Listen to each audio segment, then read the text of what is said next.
what is the definition of a mogul? It's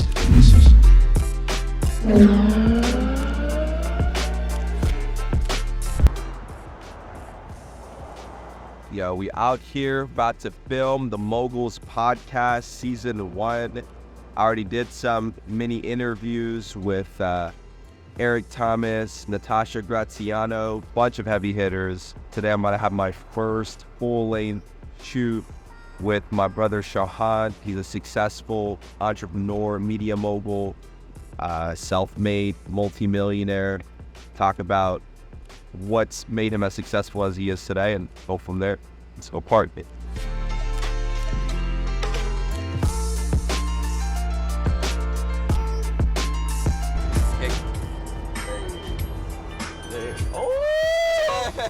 Man, we got hydraulics. We're just right here.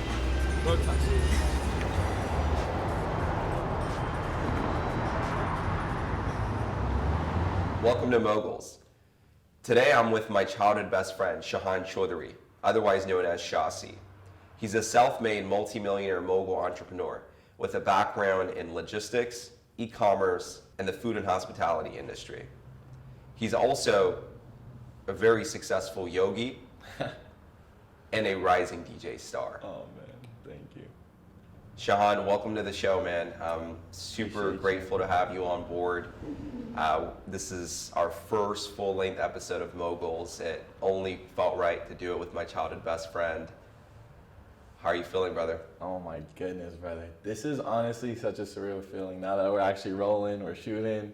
Dude, this is so cool. This is so cool. I gotta say, I mean, we've been talking about just everything, bro, for so long. Like the podcast, the businesses, just life, right? And I mean, you just turned 25. And 25 yesterday. You just turned 25 yesterday. And it's just crazy to see life go by. And like just doing the first podcast with you really is such an honor and such a surreal feeling. And I'm really grateful to be here. So thank you for having me. Absolutely, bro. Thank you for making the time in your busy schedule. Absolutely. So Shahan, why don't you go ahead and start off by introducing yourself? What do you do? Yeah, so I'm Shasi, my artist name, formerly known as Shahan, and I love warm blankets and warm cookies. No, I'm just playing. No, that's true though. Don't cap. No, let me tell you. I was watching a video earlier this week, and this girl was like, you know, what are you when everything is stripped, like your what you do, like your business or your job, even your hobbies, right? Like where you're from. Like let's just say we took all that away, like all the like general small talk stuff. What if we just like took that out of the picture? Like, who are you? And like, what do we talk about? Right? And then I thought about that for a little bit. Like, what do I talk about? You know? And it's just like, how do you introduce yourself when you take away all the like common small talk stuff? And I was like, you know what? I'm gonna run this on the podcast for the first time. And it's gonna be like, I love warm blankets. Very original. Yeah. No, I genuinely do love warm blankets. I chose that for a specific reason, because we are in the Moguls podcast, and warm blankets specifically holds a very specific symbolism in my life. So from when I was a child, warm blankets came from my dad. My dad, every single morning when I was getting ready for school, without miss, this man would wake up so early. He would wake up at 4 a.m. He would do his daily morning routine, bulletproof routine. This is the first time where I really picked up routine in my life. I saw it firsthand from my dad. And obviously, you know, as a very successful businessman yourself, how important routine is, right? But anyways, he would do his routine, and every morning, right before I would go to school, like an hour before school, he'd warm up a blanket for me, right? And then he'd start making whatever food it was. My mom would do the food actually, but some days my dad did it. And yeah, so he would have like the blanket set up on the couch. So when I would get up, I would just go straight to the couch, and there'd be a warm, toasty blanket waiting for me, and I was just like, wow, life is good, and it would make me associate like kind of this happy feeling with going to school in the morning. You know, I was like, I'm looking forward to this warm blanket, and And then usually I would have like cookies and milk, like warm cookies and milk. It was funny because earlier when you had asked me, when I got the Starbucks, you asked me, you're like, hey, Shahan, do you want to warm up the cheese Danish? And for a second I thought about it. I was like, I'll just eat it. I'm like, we're kind of in a rush, right? I'll just eat it. But then I was like, that's one of the little delicacies of life that I really appreciate is like warmed up snacks. It's like really nice. What does that warm symbolize to you? I mean, it just symbolizes like that warm feeling of my childhood. And then just going back to it, it also symbolizes like that close relationship I had with my dad growing up, who's one of my biggest influences in the business world specifically. I mean, just going back to the routine, he had the bulletproof routine, and that was something I definitely did want to talk about in the Moguls podcast, right? I mean, to become a mogul, it's like you really have to be obsessed with whatever it is you do. I mean, I feel you know obsession better than anybody I know. I mean, just the way you've done Beige and the way you're doing anything you do right now. It's been a journey, yeah. It's been a crazy journey of obsession, right? Yeah, it's a marathon. Absolutely. With several sprints in Yeah. between, right? And I think that's what life's truly about, understanding that everything is long-term, right? Yeah, yeah. And every short-term sacrifice that we may make will have long-term benefits, right? So, yeah, no, definitely. Yeah, I mean, so just going back to obsession, obsession, in my opinion, single-handedly is probably the biggest thing to become a mogul. It's obsession with realizing that whatever it is that we're doing is a marathon and not a race, right? That's actually criteria number 2. I have 4 criterias of mogul. I thought about it. I came in knowing I'm like, I'm in the Moguls podcast. What makes a mogul? You're on top of it, man. I didn't even ask this guy what the definition of a mogul is, but if we're going to get right into it then, Shahan, what is the definition of a mogul? Well, I got 4 criterias in what a mogul is. And we'll start with criteria number 2, because honestly, there's no particular order. Some days, one of these hold greater value than others. Just like anything in life, sometimes we focus more on our personal lives. Sometimes we focus more on our business. Sometimes we focus more on our mind, our soul, whatever it is, the balance of life. So just like in business, there's all these criteria that we got to hit, and certain days we got to focus on one more than the other. So the first one that we were just talking about is that business is a marathon. And honestly, in this marathon, you just got to fail as you go. Like you gotta move as quick as possible. It's not a race, but in my opinion, we just gotta move as quick as possible and not worry about being a perfectionist. Worry about obsession. That's what we gotta worry about in this game. So how do you become obsessed? How do you become obsessed? You become obsessed through loving what you do and through building a bulletproof routine and what it is. So showing up every day. Have your subconscious mind know exactly what you need to do the second you wake up. It's called Keystone Habits. I have this crazy analogy that I think about all the time that's really took me far. In this life, we're in a car, okay? Our destination is our objectives, objetivos, as we say in Spanish.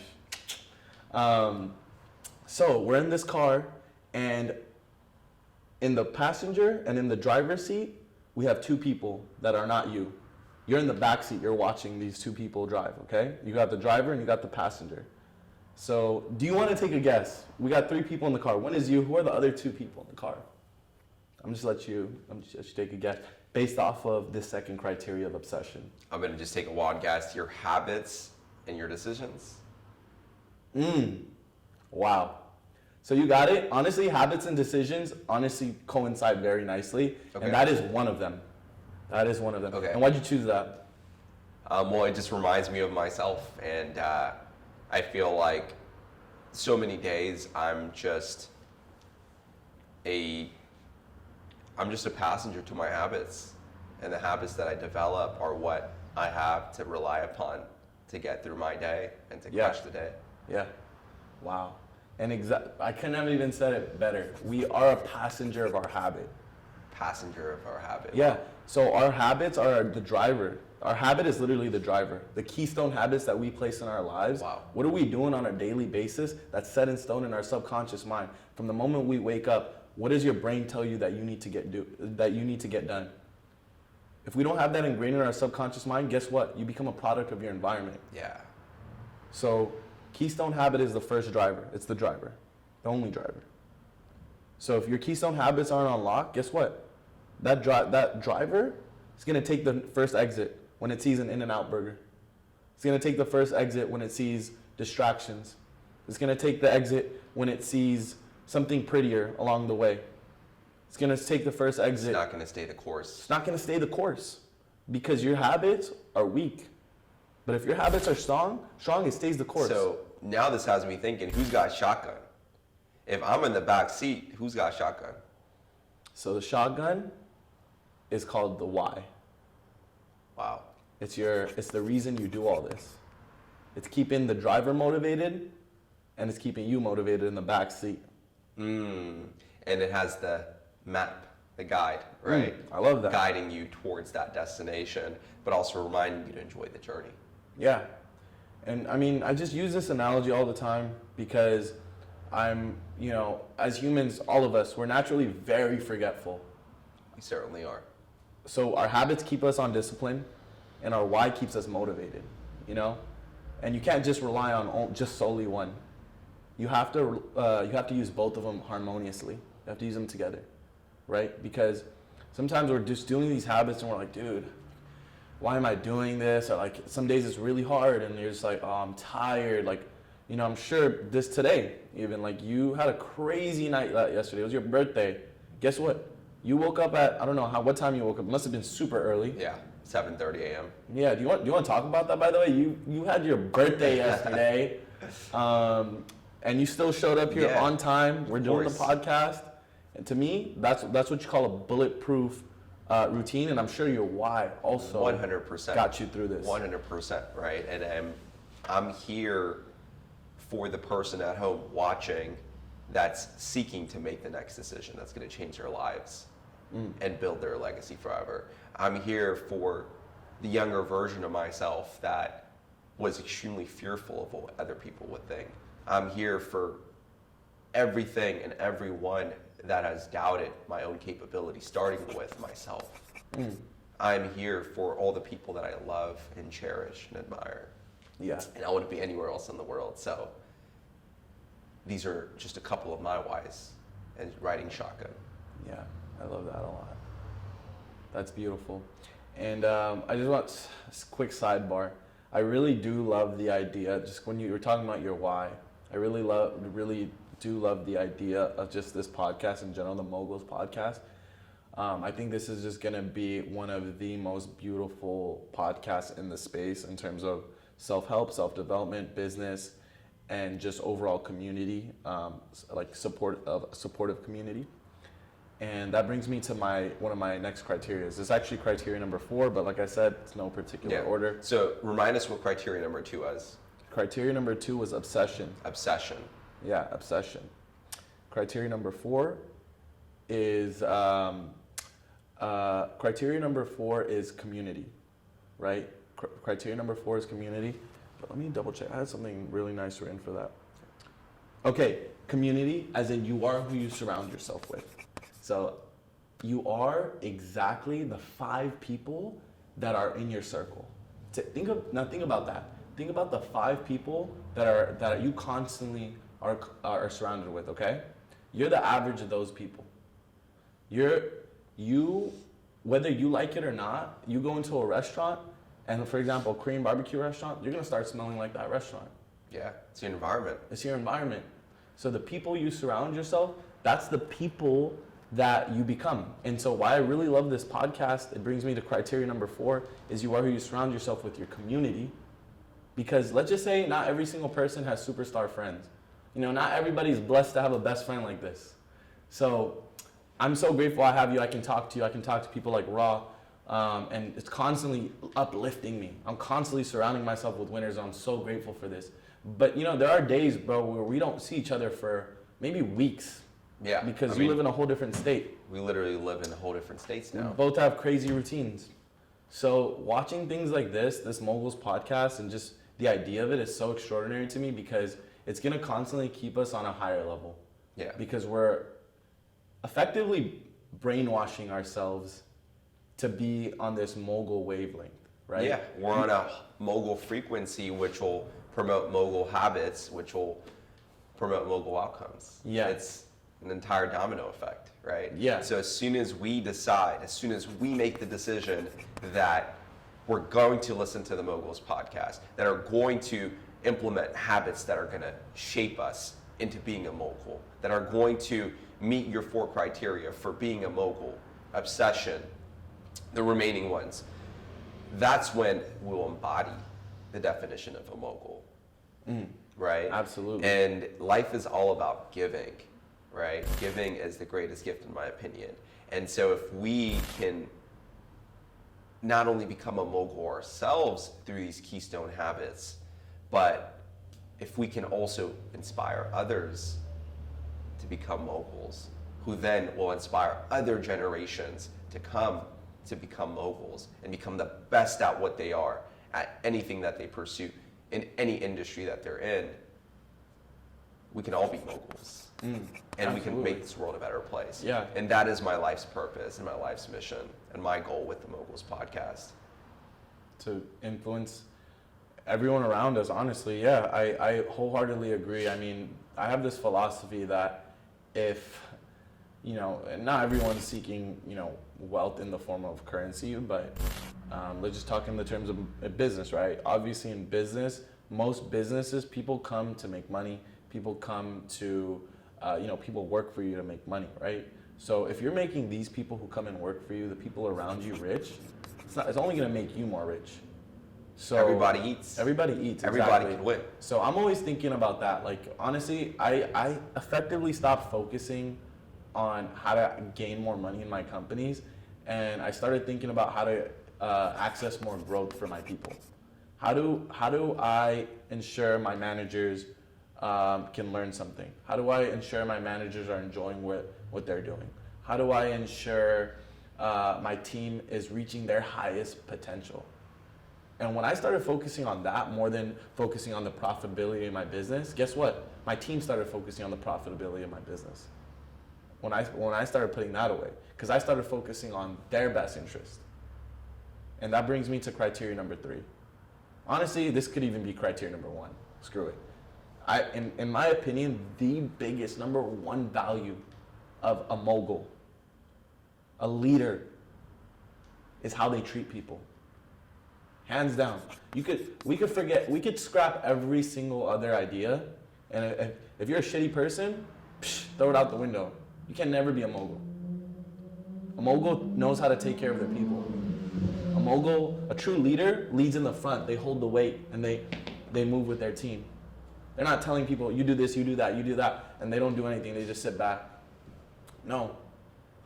A true mogul will know how to have their team want to do what they do and love what they do and grow with them and make these people rich.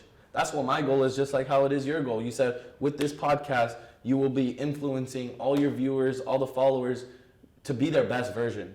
For me, it's always been my community of employees, right? In my teams. I'm like, how do I take my team to become their highest self, right? To become their richest self. I want to see how many 6-figure employees I can create. Maybe even one day 7 figures. I haven't done that yet, but I have actually one employee making 6 figures in my company, and I have one almost making 6 figures. So I have 2 employees effectively making 6 figures in my company. That's my current goal right now. How rich can I make my employees? But inshallah, one day 7 figures for these people. Inshallah. And it's not even just all about wealth. Sometimes some of these people, they don't look for wealth. Sometimes these people are looking for community. That's just one form of energy, right? There's so many forms of wealth, right? Money is just one example, right? Community, culture, belonging could be another form of currency. Yeah. Mental health could be another form of currency. Yeah, for sure. For sure. Just to add to that, my currency, I stopped obviously in the beginning when we were young, when we would always talk about it, we want to be like millionaires, right? We want to be multi-millionaires and, and it's cool. Like, having a lot of money is great, and I'm not gonna ever knock that. You need to be rich in order to be able to make. What's an impact. freedom? What's free? Yeah, exactly. It's freedom. It's an extension, but it's not who we are, and it's not. But it does give us the power to accentuate our personality, to accentuate what we can do, right? But my biggest form of currency now that I chase is impact over anything. It's like Same. if I'd rather trade less profit and gain more impact. Like that's what I'm thinking about more so on a day-to-day basis. How do we produce the most value for everybody involved? Yeah. Right? And if that means we may need to take a lower financial output, or we might need to sacrifice another desired outcome for the greater good, it's going to have even more long-term benefits. Yeah. Because the people that we're positively impacting are only going to reciprocate. Absolutely. And pay us our dividends, which we will then continue to pay forward, right? So it creates this domino of giving. I mean, and we talk about giving as the greatest gift, and just going back to that point, the more that we give to others, the more others will pay that forward. And if we all just continue to pay it forward, what we do is we just continue to pass the torch of greatness. And that's exactly what you're doing with your team. Quick sidebar though, you didn't even tell us what you do. I mean, this man is too humble, literally has multiple multi-million-dollar businesses. What exactly are they? Thank you, man. It's funny, actually. I've been thinking about this question a lot. Like, when people ask me, what do I do? Hey, what do you do for a living? But a lot of times people don't say for a living, right? Like, they'll just be like, hey, what do you do? Like, that's a common question people ask in just daily society, right? Yeah, it's common, Yeah, a lot of, it's so funny. Like, I'll change up my answer in terms of, how I want to present myself, in certain situations, right? Like, sometimes I don't even talk about work. And a lot of the times, like, when I even ask people these days, I'm not, like, how I phrase it is, how do you spend your time?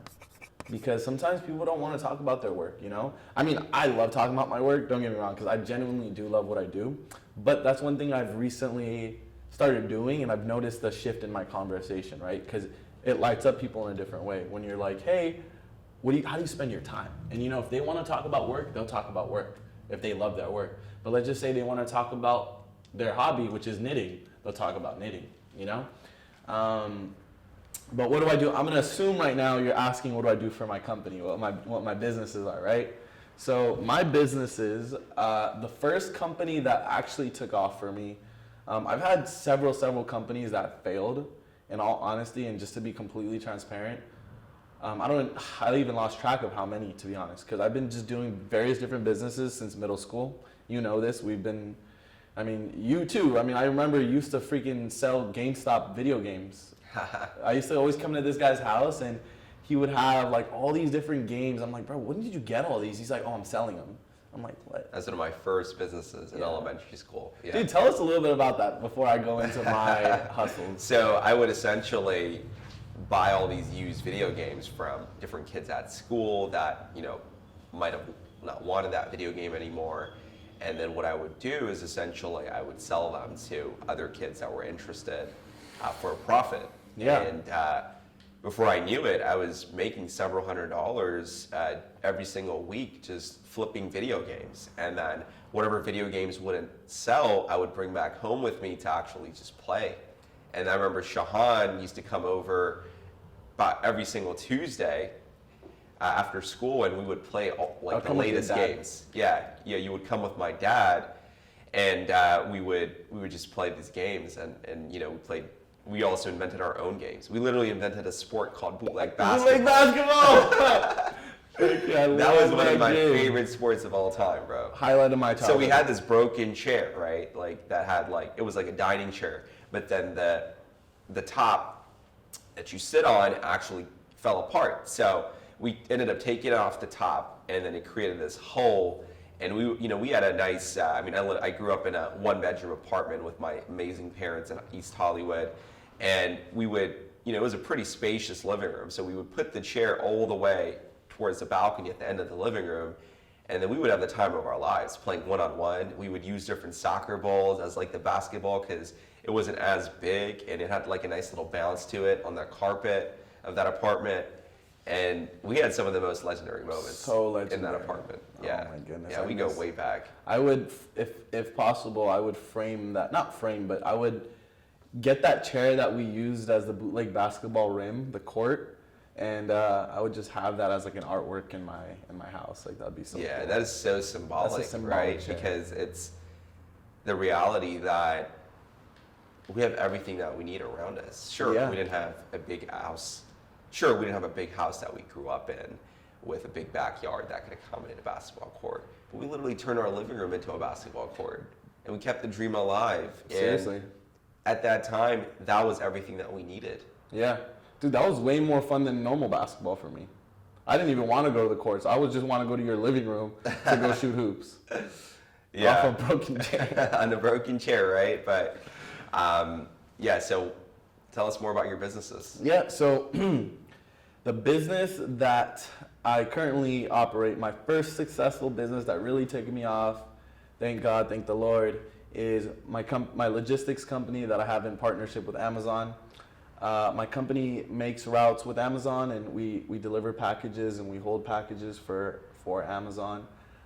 Very fun company. I get to employ a lot of people, and it's a great business, and I feel so blessed to have such an amazing partner, which is Amazon. Largest company in the world. Yeah. Or one of them. Great. Yeah. No, honestly, and I'm gonna actually use this opportunity to talk about Amazon a little bit, because a lot of people in the media have like this kind of negative outlook on Amazon, right? And I'm personally a subcontract. I don't work for Amazon, but I subcontract with them. I'm a partner with them, right? So I've had nothing but the most amazing experience. Over 3 years of dealing with Amazon, and I've had the best experience working with them, being a partner. And they've treated me so great. They're very fair, and it's just like, it's crazy because like the media blows things out of proportion. Lately, like we've been seeing all this BS, dude. Like, Amazon doesn't pay their employees properly. Dude, no. If you look at Amazon's minimum wage is way above. Extremely competitive. Bro, it's way above they the raised actual the minimum bar. wage. Yeah.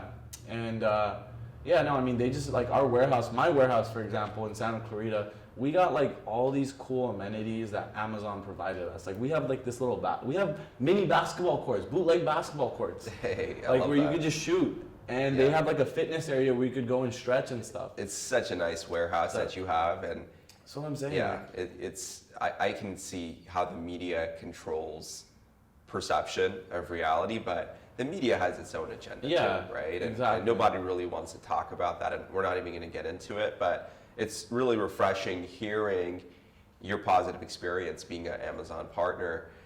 This is the Moguls podcast, so if you don't mind me asking, how much money does that one business generate in revenue per year? Oh man, I mean, thank God it's been doing great. It's been growing every year. I operate right now 37 trucks with Amazon. Wow. So every company is going to be different, obviously, depending on how many trucks you operate.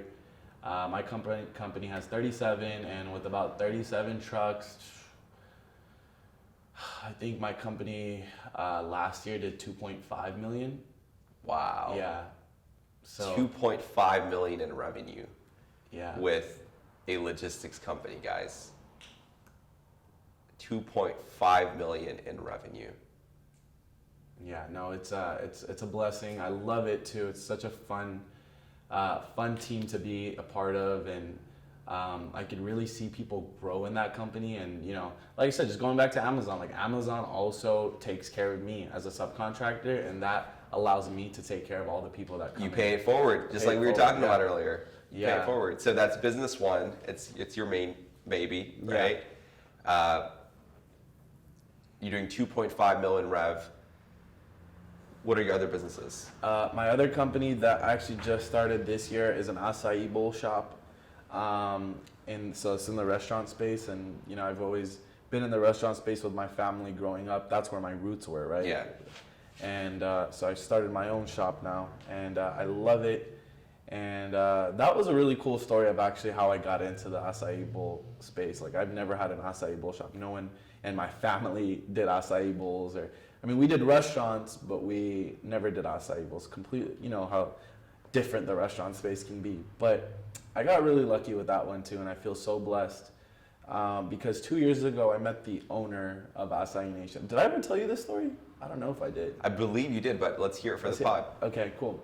So 2 years ago, I met the owner of Assai Nation, and you know, I just stayed in touch with the guy. He was so cool, and you know, I would go there for acai bowls because genuinely, this place had the best acai bowls in town. Like, you're literally never gonna get acai bowls anywhere as good as this place.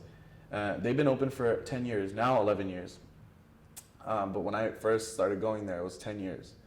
And so it's a very established acai bowl shop. And I told the guy, like, I was there on a date, and I was like, just jokingly, I was like, would you sell this to me ever? And this man used to literally, there was a phase where every single restaurant we would go to, he would ask, is your business for sale? And he was not joking. Like, he was prepared to buy several businesses, like, on the spot. So that's fascinating how you manifested it that way.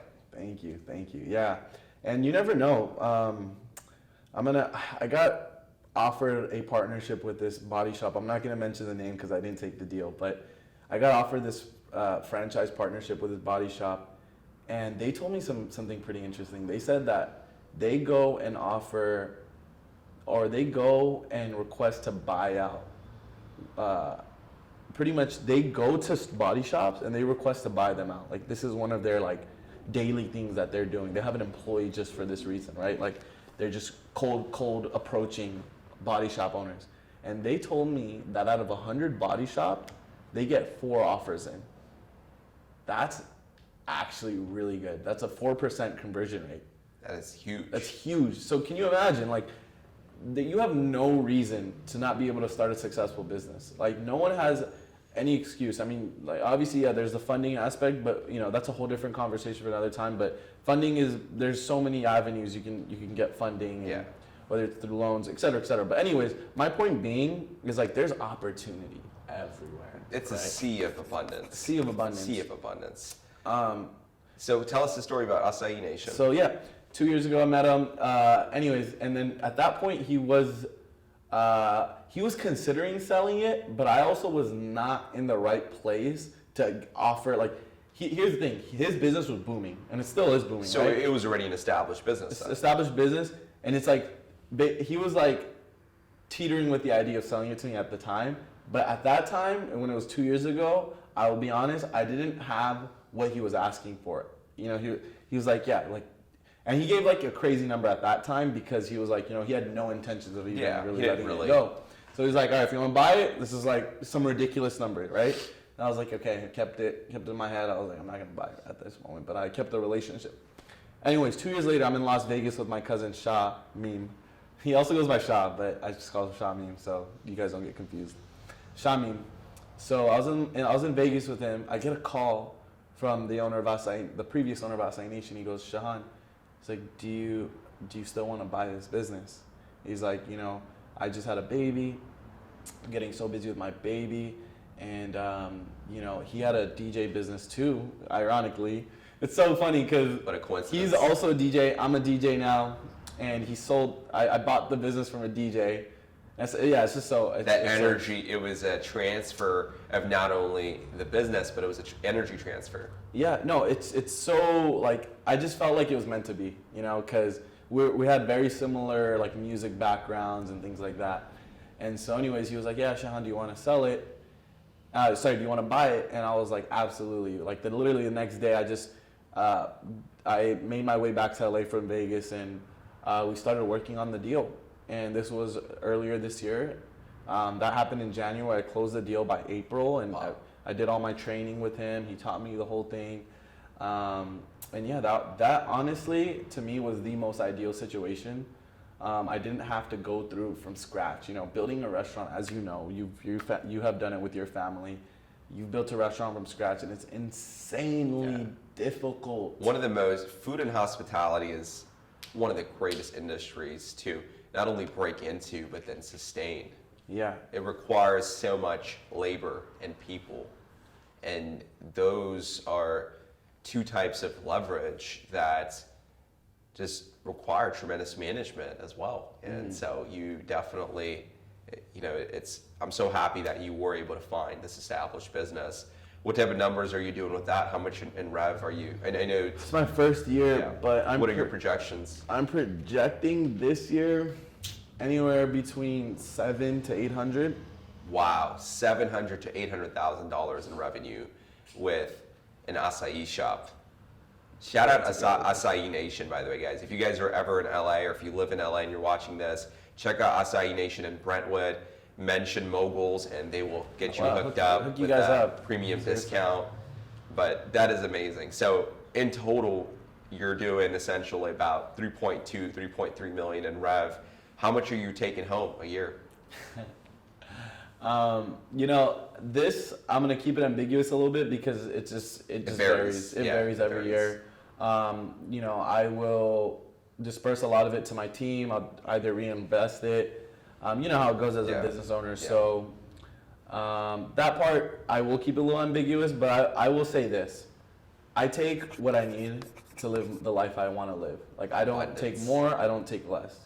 That's beautiful. I'm not one of those people. Like, let me show you something. Actually, I've had this wallet since 11th grade. It's the same wallet. It's like beaten up. It's like literally kind of ripped, but I love it. It's my wallet. I don't have a Louis wallet, Gucci wallet like you'll see a lot of wealthier people have. Love it. Can even see the Argentinian peso. Yeah, let me tell you, I love Argentina. Yeah. Dale, vamos Argentina. Shout out Argentina. Yeah. But anyways, I got my 10 pesos, Argentinian pesos in here. I love that. And basically what I'm trying to say is, dude, I don't really like to live a flashy, exotic, crazy life. The craziest thing I will say I have is my car, my Model X. I love my Model X. How much you get that for? That car, I think I got it last year. It was 113, I think. 113,000 Tesla. But other than that, like I'm not balling out on anything, so I don't really need a really crazy payout for myself. I love that. love to reinvest into my people. I love to reinvest into my company. Yeah. I want to take care of my people, so I'll just take as I need, So I don't really have a specific amount that I'm paying myself. Really every year. How old are you, bro? 26. I just turned 26 last week. You just turned 26. So essentially, by the age of 25, especially with this new business acquisition, you got to a point where you're essentially doing about 3.3 million bucks a year in revenue. That is no small feat. Like, I want to know, like, and I'm sure everyone else wants to know as well, like, how did you get to this point where literally with no handouts, by yourself, how were you able to build up these businesses? Yeah, no, absolutely. I have, sorry, that was my dad calling me. I had to just look at that real quick. I told you I had 4 criteria for this, 4 to 5, and I'm happy to like kind of go over them with you, and we'll like a bullet point outline them. The first one really is speed over perfection, right? Not speed as in like, you just gotta like constantly like, it has to happen in a month. No, it's a marathon, right? Yeah. But what I mean speed over perfection is break shit as you go, learn as you go. Like, don't worry about perfecting, every single little detail along the way. You're gonna make mistakes and be okay with that. Number 1, right? Number 2, I actually have a quote for that. I'll make cake sometimes, right? And sometimes the cake would get jacked up, but guess what? That cake becomes pudding if it messes up. The cake becomes pudding. Yeah. And the proof is in the pudding, so. Proof is in the pudding, yeah. Number 2, expand your time horizon and get obsessed, right? So that basically, they go hand in hand. When you're obsessed, you stop worrying now about when is this gonna happen? When is my time gonna show up, right? You wanna just love the process. You wanna get obsessed with the process. You wanna turn it into your identity. When people talk to you, they realize like, they can immediately like feel it. Like, majority of your conversations, if you want to make it in whatever it is that you're doing, if you want to achieve mastery, majority of your conversations become about that topic, right? So that's number 2. Number 3 is, we talked about this earlier, but I'll go ahead and reiterate this, really emphasize it, is you are who you surround yourself with. If you can't surround yourself with winners, then read the books of winners.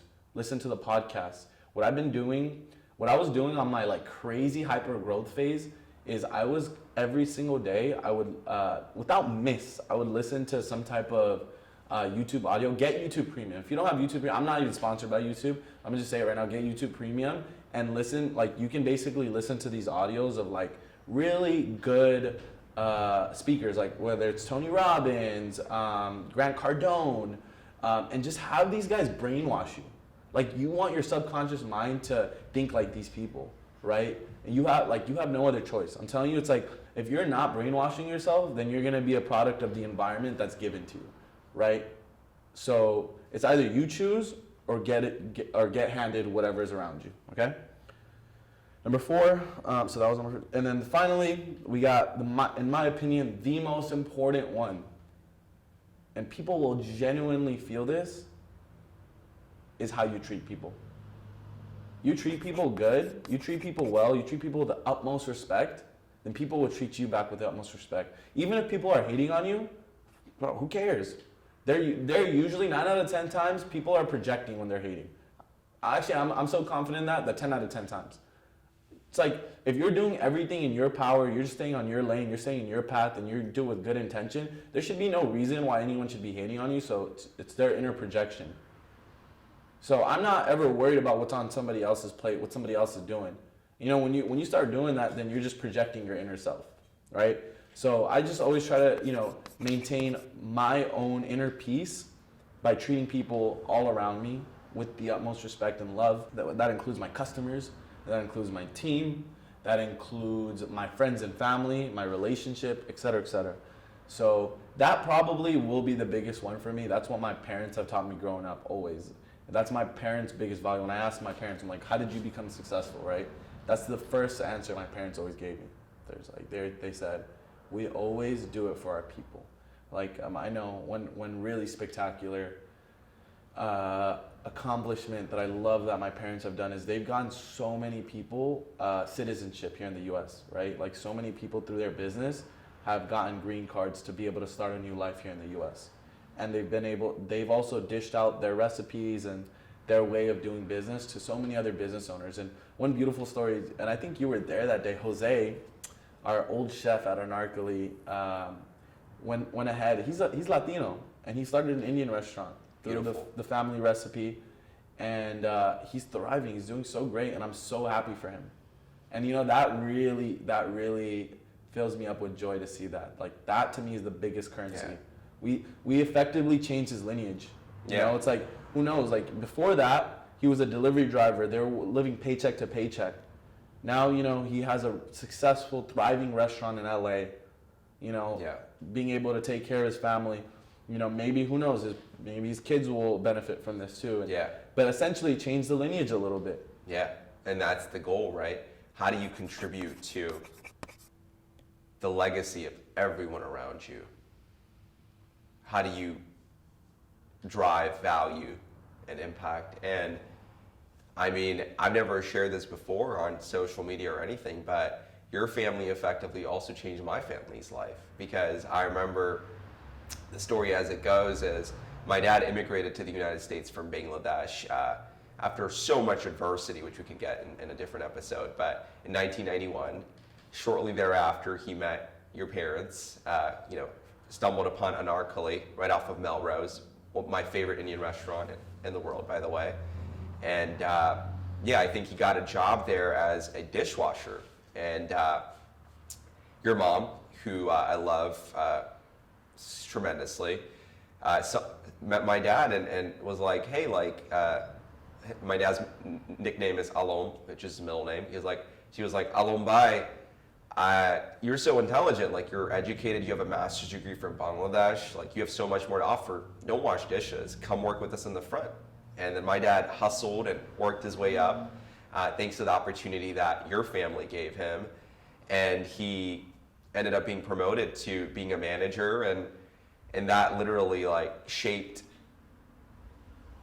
the life that he has been able to provide for me, my younger brother Raheem, my mother, and that provided him with all the tools and the resources necessary for him to start his very own business, right? Mm-hmm. And then his future businesses, right? And I'm so fortunate to have been able to retire them a few years ago, but I think about it so often. You know, your family and my family have such a special bond. And growing up, like, we never even saw it as like, oh, like, you know, my dad worked for your dad type of relationship. It was just like, no, like, we all ate together. We built together. We were at every single birthday party. We were at every single family event, family function. And effectively, we've always been brothers since childhood. And I'm just so grateful for that opportunity that your family has been able to provide, with my dad being a prime example. And I love your family so much, bro. Yeah. I would not be here, right? I would not have been able to scale up Beige, right, to being what it is today, effectively, if my dad didn't work his butt off and provide me with the opportunity that I have today, right? And by in part, a lot of that, I do have your parents to thank for. Wow. Really well said. And man, it's just, yeah, it's been a beautiful bond and growth between both of our families together. And that's why you're my childhood best friend, man. Love. But no, yeah, so I just to see you grow up and, you know, see your family like being like our families working so close together. It was like really one of the most inspiring things. Like how our parents work together, just even like seeing that, it really was inspirational in terms of hard work. Like we saw the grit and the hustle and all that stuff. Not only do we see it, we felt it, right? We felt their struggles, we felt their pain, and so much of our rocket fuel, which I call in the Moguls podcast, rocket fuel is essentially that ultimate why, right? Yeah. What drives you when you're on E? Yeah. Right? It's that nitrous from Need for Speed, but in real life, Absolutely. right? Like that button that you need to hit in order to activate that rocket fuel. And so much of our rocket fuel, I feel like, is derived from our parents' struggles. Just like a lot of the viewers watching, I'm sure a lot of y'all are first generation immigrants or sons and daughters of immigrants, and I'm sure you resonate with this, but so much of your rocket fuel is essentially from that internalized struggle of your parents. So anytime you're feeling down, you know, I recently met one of my mentors a couple weekends ago, David Goggins, right? And he always talks about this. He told me, he was like, you got to perform with that purpose sometimes. Whenever you set that alarm for 5 a.m., you may not be consciously thinking of your purpose at 5 a.m. in the morning, but you got to perform. Your purpose will come to you, but you got to perform with that purpose. And you got to show up. And like you said, you need speed. Just to add to what you were saying, purpose. So there's a book that was really influenced me heavily. It's called Ikigai, right? And this essentially translates, it's a Japanese word, essentially translates to way of life.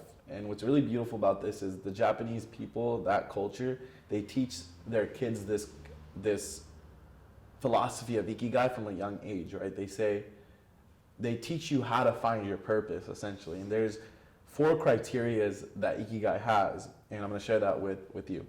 So Ikigai, to find your purpose, to find your Ikigai, there are 4 components. First one being, and in no particular order, first one being is whatever you're doing, whatever your purpose is, you got to make sure that it has demand, that the world needs this, right? That you're doing something that it will benefit the greater good. Number 2 is that you love doing this, right? It's not just something you're doing for external reasons, but it comes from internal. Like, this is where your heart's at. Number 3 is you're genuinely good at it, right? Like, this is something in your means that you're able to do. It wouldn't make sense for me to go and become a sumo wrestler, right? That's not my purpose. I'm not built for that. That's not of my culture even. It's cool though. Like, I'm sure being a sumo wrestler pays well and the world needs it, and I'm sure I could love it, but it's not in my skill at the moment, at least. I'm just kidding. Finally, and this is the fun one, right? Is it gonna bring you means to live, right? Income. And whatever that means, sometimes that's like food for people on the plate, or that means like, is it gonna bring you money? Or is it gonna give you a place to live, right? And that's in different forms of wealth. So Just to sum that up, demand, love, skill, wealth. That's what Ikigai is. That's Wow. So if you can find your purpose, if you really think about those 4 elements. That's beautifully said, brother. And I feel like we're both on that pursuit. Yeah, absolutely. And we both, I mean, we've arrived, but we're always traveling. And that's the beautiful journey of life. We're exactly where we are meant to be, where we want to be, but we're continuously traveling. I want us to imagine ourselves in a train, in a really beautiful environment. You know, this takes me back to the time I was in beautiful Peru. There's this train that you need to take to go to Machu Picchu, one of the 7 wonders of the world. And the scenery around was such a beautiful journey of enlightenment. And what it reminded me of is just this life that we live. We know that we want to be successful in whatever it is that we pursue. But at the end of the day, we truly do need to understand the importance of the journey. If I could go back to 18, I would tell myself, yo, you got to slow down and enjoy this journey.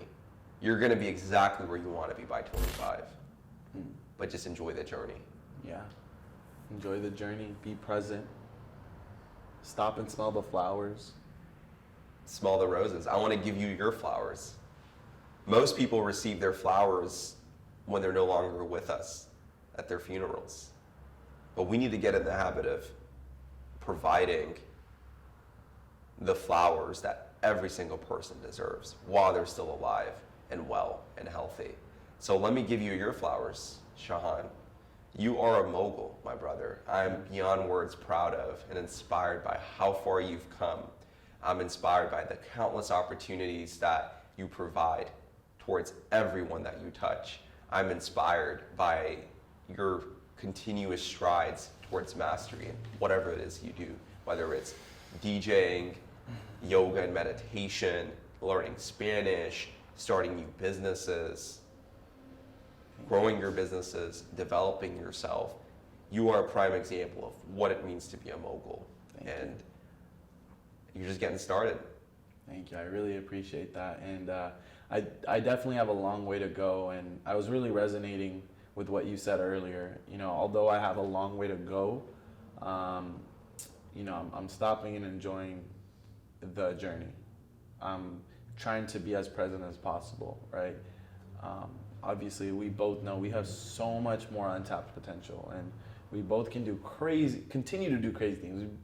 We've done, you know, thank the Lord, thank God, we've done beautiful things already in our lives, and we will continue to do so. But one thing I always want to keep in mind for myself, especially as I just recently hit 26, right? Like I was kind of reflecting on my life, and my early 20s, I was grinding my butt off, dude. Like if I looked at the 5 balances of life, mind, body, soul, income, relationships, I was spending the most time on income, like on just, my businesses effectively. And so now I'm, I think about that a lot, and I regularly assess myself. I try to actually do it on a 12-week period, the 12-week year. We talk about that a lot. Yeah. If you guys haven't read that book, I highly recommend the book 12-Week Year. It's really great for structuring plans, goals, et cetera, check that out. But anyways, there are 5 things that I like to always check myself on, and I think this is a really great way to end the podcast because I do got to run to my set. I'm performing at High Mat. I got a 4-hour set there, so that's super exciting. So exciting. But yeah, that's at 12 p.m. It's about to be 11:30, so I want to share these 5 balances of life. I know I ran through it earlier, but I'll go ahead and we kind of talk about it a little bit. But first one being mind, and again, no particular order, but mind. You always got to take care of your mind. What are you doing every single day, or not even every day, but what are you doing for yourself on a regular basis that's sharpening your mind, right? What are you doing that's improving your body, your health? What are you doing that's feeding your soul? What are you doing that's bringing you income? And what are you doing for your relationships around you, whether it's your family, your intimate lovers, your best friends, your pet? Something to think about. Honestly, my life has significantly improved in the quality once I've really taken the time to be present in all of those and not like half-assed in terms of like, you know, like when I'm spending time with my mom, I'm just spending time with my mom. I'm not thinking about my DJ set. I'm not thinking about, you know, how my business is operating. I'm just thinking about how my mom is doing. How's her health? How's her happiness? You know? And I've really been loving life for that reason. Honestly, I feel like I've been in one of my best states, not just because of where I'm at with my business or financially, but because of presence lately, you know. And a lot of that also has to do with yoga and meditation, which I would love to talk about in a later podcast with you. We can definitely dive deeper in like breath work topics, meditation ideas, and just like the effects of it. That would be really cool. What's the next one? So that was pretty much it. That was the 5. It was mind, body, soul, income, and relationships to a balanced life. Gotcha. So those are the 5 breakdown. Yeah. So I have one final question for you, Shahan. Absolutely. And I feel like you've answered this both directly and indirectly throughout the podcast, but what does it mean to be a mogul? What it means to be a mogul is to have a balanced, free life, doing what you love, and achieving mastery in what it is that you embarked in. How can one become a mogul? One can become a mogul by identifying their ikigai, their purpose, achieving mastery by being present in that, loving what they do, keeping those 4 components we spoke about earlier, it within the purpose, and then keeping a balanced life. Never become a slave of what you do, right? A mogul should have the freedom to live the life they please, right? You should be able to go and spend time with your mom whenever you want to spend time, right? You should be able to go and impact and help a person when you want to be able to help a person. I think that's the biggest trait of a mogul, is the ability to go and impact people. That's what a mogul is. A mogul is not somebody, I think on paper when you look it up, it's like moguls typically have been like these wealthy, like, you know, kings and like, people who rule an empire, right? Like that's kind of what you think of a mogul. But a modern mogul is somebody who is a leader, who is doing what they love, who takes care of their people, and lives the life that they want to live in the way they want to. And they're not a slave to society or their environment. Very well said. How does one get started on their path to becoming a mogul today? Today. You start today. The best time to plant a tree was 50 years ago. I think that, there's a quote, something along those lines. Don't quote me on this exactly, but the best time was to plant 50 years ago. The second best time is today. It's like the power of now. I took a cold shower in the morning. I hate cold temperatures, but I was like, you know what? 3, 2, 1, and I go in. You just gotta do it. You just gotta do it. Run life like that. You just hop in. 3, 2, 1, go. And Shah, I know you lead a very private life, but as your DJ career has taken off, I know that's subject to change. Where can people find you if they want to connect, if they want to reach out, if they have any questions, if they feel inspired, Yeah. need some guidance? How can we connect with you? Yeah, I mean, I'm private right now on Instagram. I do my music career as a hobby more so than anything. I'm not really looking for notoriety and fame. But my Instagram is Shahan Cho, ShahanChou, Shahan Cho. And if anyone wants to reach out and you saw this podcast, you felt inspired, you have questions, you want to talk about anything, I'm more than happy to sit down and talk to somebody or take a call. I'd love to do that, especially for your followers, for the people supporting you and supporting the Moguls podcast. I would love to share any type of knowledge and value that I can. That's amazing. Take him up on that, guys. It's limited availability, so this man's really busy, but thank you for extending that offer. Thank you all for joining in to the Moguls podcast.